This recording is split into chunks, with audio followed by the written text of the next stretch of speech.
Everyone, welcome to my YouTube channel. So कैसे हैं आप सब लोग? आई होप आप सब लोग अच्छे होंगे। तो आज का जो हमारा टॉपिक है वो है कि विजुअल एक्टिविटी असेसमेंट।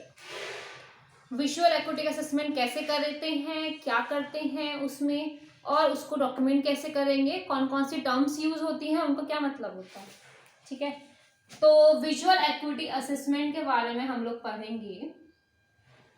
तो सबसे पहले हम लोग विजुअल एक्टिविटी जिस चीज से असेस करते हैं उस चार्ट का नाम क्या होता है? स्नेलेंस चार्ट। क्या होता है? स्नेलेंस चार्ट। स्नेलेंस चार्ट में क्या होता है? ये हमारे कितने टाइप्स में आता है? ठीक है, लेटर्स ABCD टाइप। एक हमारा होता है टम्बलिंग ई चार्ट, एक होता है लैंडोल्ट सी चार्ट।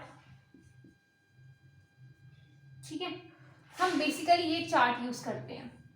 हिंदी चार्ट भी होता है एंड मैथ के लेटर्स उसमें होते हैं। ठीक है, ये सारे हमारे चार्ट होते हैं जो हम लोग यूज करते हैं। ठीक है, विजुअल एक्टिविटी असेसमेंट के लेटर्स, अल्फाबेटिकल लेटर्स हम लोग फॉर जो एजुकेटेड पेशेंट्स होते हैं उसमें हम लोग ये चार्ट यूज करेंगे। Tumbling E chart if patient is illiterate patient में हम लोग कौन सा चार्ट यूज करेंगे? टर्मलिंग। लैंडोल्ट सी चार्ट भी हम लोग इलिटरेट पेशेंट में यूज करेंगे। हिंदी चार्ट हम लोग जो यूज करते हैं वो हम लोग यूज करते हैं जो पेशेंट मतलब ये नहीं रीड कर पाते उनको हम लोग हिंदी चार्ट दे देते हैं। मैथ बच्चा कोई आया है तो उसको हम लोग in case of paediatric we can use this math chart.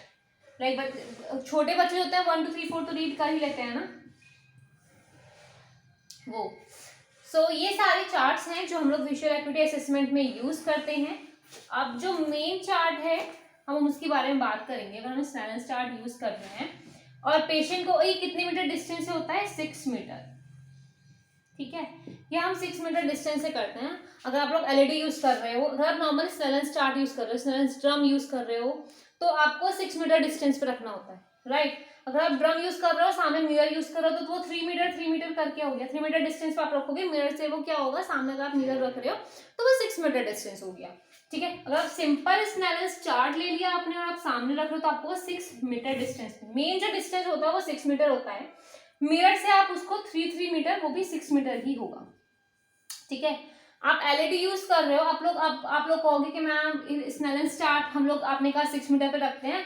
LED में जैसे जो बच्चा भी स्टार्टिंग है जो करते हैं उनको तो पता ही है, जो स्टार्टिंग में उसको लगेगा कि ये तो 6 मीटर बताया है और हम लोग जिसे यूज कर रहे हैं हम लोग का वहां पे एलईडी होगा। ठीक है, तो उस पर लिखा है 2 मीटर, तो वो जो 2 मीटर लिखा होता है या वो 3 मीटर लिखा है वो उसके अकॉर्डिंग उसका लेटर साइज चेंज होगा। ठीक है, जैसे आपका ये सब कुछ लिखा हुआ है, ठीक है, तो उसके अकॉर्डिंग ये जो लेटर का साइज है वो आपके डिस्टेंस के, अगर आपकी एलईडी 2 मीटर डिस्टेंस पे है तो ये जो आपके लेटर हैं इनका साइज 2 मीटर के अकॉर्डिंग खुद से ही चेंज उसमें होगा। ठीक है, 3 मीटर होगा तो वो खुद से उसमें 3 मीटर के अकॉर्डिंग ही उसका लेटर साइज होगा। जैसे यहाँ जितना यहाँ पे 6 मीटर के अकॉर्डिंग लेटर साइज है ना, उसी के ही हिसाब से 6 मीटर के अकॉर्डिंग ही आपका यहाँ पे 2 मीटर में इसका लेटर साइज चेंज हो जाएगा। इसमें कोई दिक्कत की चीज नहीं होती है। उसके बाद अब हम लोग मेजर करते हैं विजुअल एक्टिविटी। तो हम लोग क्या लिखते हैं? विजुअल एक्टिविटी हम लोग लिखते हैं। विजुअल इसकी फुल फॉर्म क्या है? Visual activity. और आप लोगों ने ये भी देखा होगा बहुत सारी जगह लिखा रहता है, और कोई नया बच्चा है अनएडेड विजुअल एक्टिविटी और एडेड विजुअल एक्टिविटी। इसका क्या मतलब होता है? तो जो आपकी अनएडेड विजुअल एक्टिविटी होती है उसका मतलब होता है unaided means without correction, without lens. Aided visual activity क्या होगी? With lens. एडेड का मतलब होता है जो पेशेंट आपका ग्लासेस यूज कर रहा है, या फिर आप यहां सोच समझ सकते हो with patient glasses. With lens भी नहीं बोल रहे हम, इसे छोड़ो, हम लोग बोल रहे हैं विद पेशेंट ग्लासेस। ठीक है, अनएडेड विजुअल एक्टिविटी क्या हुई हमारी? Without lenses. नॉर्मल पेशेंट को ट्राई फ्रेम लगाया, देन वन आई ऑक्लूड की, और पेशेंट का जो हम लोग विजन लेते हैं उसे हम लोग बोलते हैं अनएडेड विजुअल एक्टिविटी। और एडेड विजुअल एक्टिविटी हम उन पेशेंट्स में लेते हैं अगर पेशेंट प्रीवियस उसका ग्लास प्रिस्क्रिप्शन, ग्लास का यूजेस है, मतलब वो previously history of using glasses उसकी है, तो उन केसेस में हम लोग लेंगे एडेड विजुअल एक्टिविटी।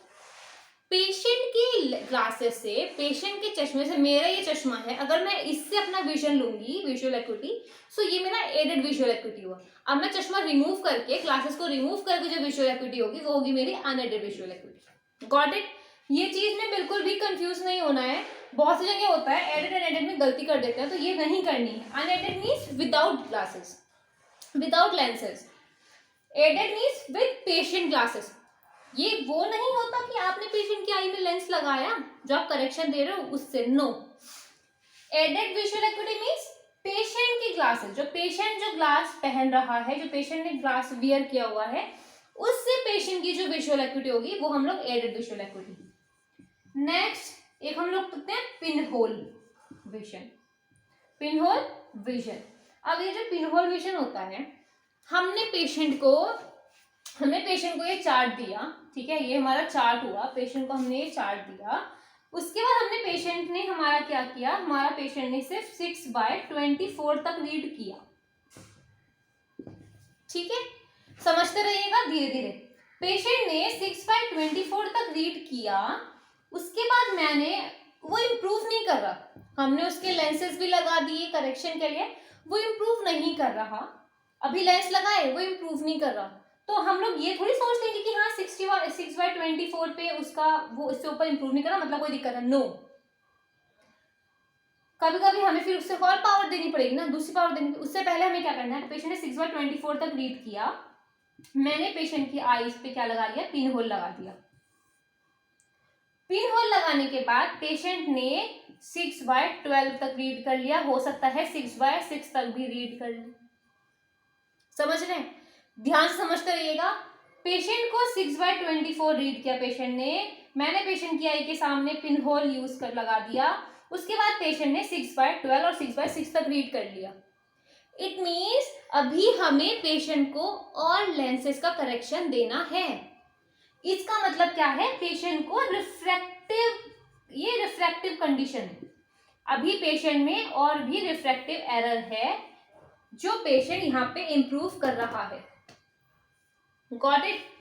अब पेशेंट ने, ये कुछ टर्म्स है, ये आपको समझनी है, ठीक है, बाद में बताऊंगी कैसे कैसे लिखेंगे। अभी क्या करना है, 6/24 पेशेंट ने रीड किया, पिन होल लगाया, 6/12 6/6 तक अगर पेशेंट पढ़ रहा है, इट मीन्स पेशेंट का refractive error.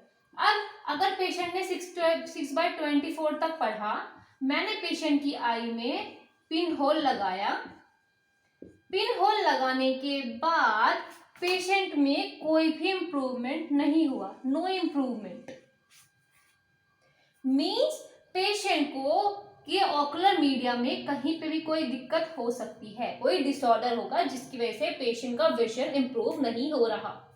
In case of cataract, ocular media मैंने यहां बोला, ठीक है, ऑकुलर मीडिया में तो हमारे सारे आएंगे, पहले कॉर्निया आएगा, फिर लेंस आएगा, फिर रेटिना आएगा, ये सब चीजें लाइन से आएंगी ना। तो पेशेंट को कैटरेक्ट है, पेशेंट ने 6/24 तक पढ़ा, पेशेंट इंप्रूव नहीं कर रहा, तो हम नहीं कहते पेशेंट को, हम लोग कैटरेक्ट सर्जरी के लिए भेजते हैं ना, अगर पेशेंट को कैटरेक्ट है, इन केस, उस केस ये नहीं कहते कि हम कैटरेक्ट सर्जरी के लिए भेज दिया। तो अगर पेशेंट को इंप्रूव नहीं हो रहा, फिर तो हम सोचेंगे ना कि हाँ क्या रीजन हो सकता है जो पेशेंट का इंप्रूव नहीं हो रहा, तो फिर उसके फर्दर टेस्ट करेंगे, कैटरेक्ट देखेंगे, रेटिना देखेंगे, सब कुछ देखेंगे, क्या दिक्कत है। तो ये पिन होल का एक बहुत मोस्ट इंपॉर्टेंट चीज है, पिन होल, जो हमें ये चीज में हेल्प करती है कि हाँ पेशेंट को कोई डिसऑर्डर है, ठीक है, पेशेंट के ऑकुलर मीडिया में कोई दिक्कत हो रही है, या फिर पेशेंट को रिफ्रैक्टिव एरर अभी बाकी है पेशेंट का। पेशेंट का 6/24 पढ़ रहा है, 6/18 पढ़ रहा है, पिन होल लगाने के बाद 6/6 तक इंप्रूव कर रहा है, हमें पेशेंट को और ग्लासेस और लेंसेज यूज करने हैं और पेशेंट को फुल्ली करेक्टेड करके भेजना है।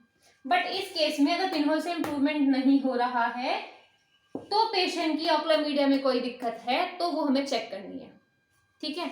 तो उस केस में हम ये नहीं बोल सकते कि पेशेंट को हमें रिफ्रैक्टिव करेक्शन देके हम लोग भेजेंगे। अरे रिफ्रैक्शन करेक्शन कहाँ से दोगे, लेंस कहाँ से दोगे जब इंप्रूवमेंट ही नहीं हो रहा तो। Got it? ये चीजें सब समझने की होती है। जरूरी है आप लोगों को पता होना कि हाँ ये होती क्या है। अब पेशेंट ने हम लोग कैसे लिखते हैं, visual activity, unaided visual activity, ठीक है।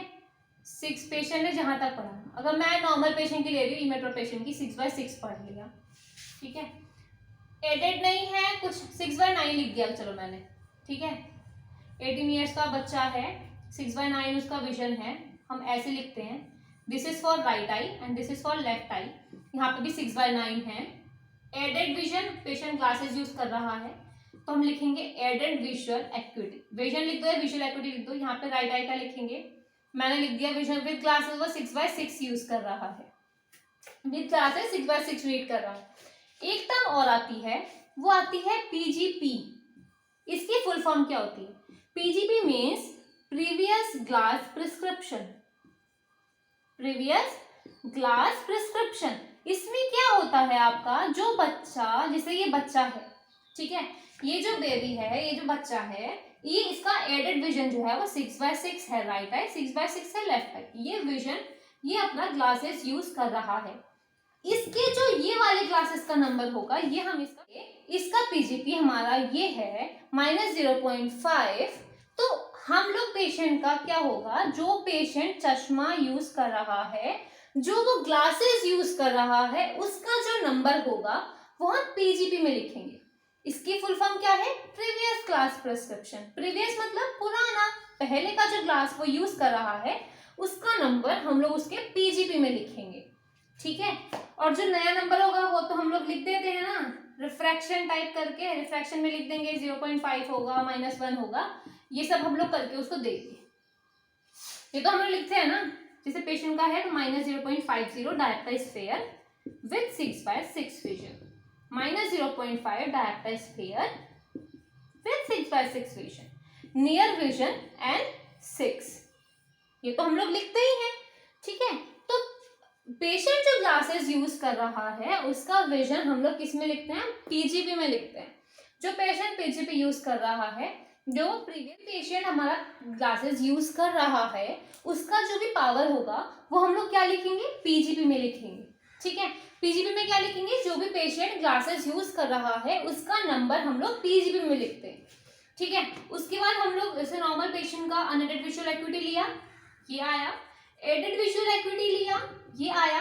एडेड विजुअल एक्टिविटी तो हमारा पेशेंट का ये आ गया, ठीक है। उसके बाद जो पेशेंट ये यूज कर रहा है, इसका जो नंबर है वो हम लोग पीजीपी में करके लिखते हैं, ठीक है। उसके बाद नेक्स्ट, अगर आप लोग रिफ्रैक्शन कर रहे हो तो आप लोग क्या करोगे, जैसे आपने रिफ्रैक्शन किया, पेशेंट का पीजीपी है -0.5, अगर आपने रिफ्रैक्शन किया, आपका भी इतना ही आ रहा है -0.5, सामने आप लोग क्या लिखते हो, रिफ्रैक्शन करके लिखते हो, refraction -0.5 data sphere 6/6, -0.5 data sphere 6/6, then near vision लिख दोगे n6। तो अब पेशेंट का बहुत सारी जगह ये टर्म यूज होती है, लिख देते हैं CSG। इसका मतलब क्या होता है, कंटिन्यूस सेम ग्लासेस।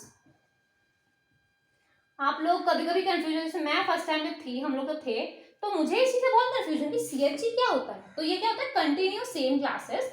अगर पेशेंट का पीजीपी ये है, आपका रिफ्रैक्शन ये आया है, अगर पेशेंट की ग्लासेस में कोई भी स्क्रैचेस नहीं है, लेंस में कुछ नहीं है, तो आप लोग क्या करोगे, पेशेंट को लिख के दे दोगे कंटिन्यूस सेम ग्लासेस, कि आपको सेम ग्लासेस यूज करने हैं, ठीक है। आपको क्या करने हैं, सेम ग्लासेस यूज करने हैं, अभी आपको कुछ चेंज नहीं करना, आप सेम ग्लासेस यूज करो, ठीक है। तो ये सारी टर्म्स आपको पता होनी चाहिए कि इन टर्म्स में आपको कैसे कैसे क्या क्या लिखना होता है, क्या क्या नहीं लिखना होता, ठीक है। एक बार और बता देती हूँ, हम इसमें क्या क्या लेते हैं, हम लेते हैं unaided visual activity, aided visual activity, हम लोग इसमें लेते हैं पीजीपी एंड CSG। मैं आपको ये सब चीजों के बताती हूँ। अनएडेड विजुअल एक्टिविटी में क्या लेते हैं, without lenses vision, aided visual activity with patient glasses vision, PGP previous glass prescription, and in case of CSG means continuous same classes। ये टर्म्स हैं जो यूज की जाती हैं और आपको पता होना चाहिए कि हाँ इनका क्या मतलब होता है। पिन होल भी यूज़ करते हैं ना। ठीक है, सो आज की वीडियो के लिए इतना ही। अगर आपको इसमें कोई भी डाउट लगता है तो आप लोग पूछ सकते हैं कमेंट करके। और अगर मेरी वीडियो आप लोग के लिए यूजफुल लगे तो प्लीज़ मेरे चैनल को लाइक एंड सब्सक्राइब करें, अपने फ्रेंड्स के साथ शेयर करें। Thank you.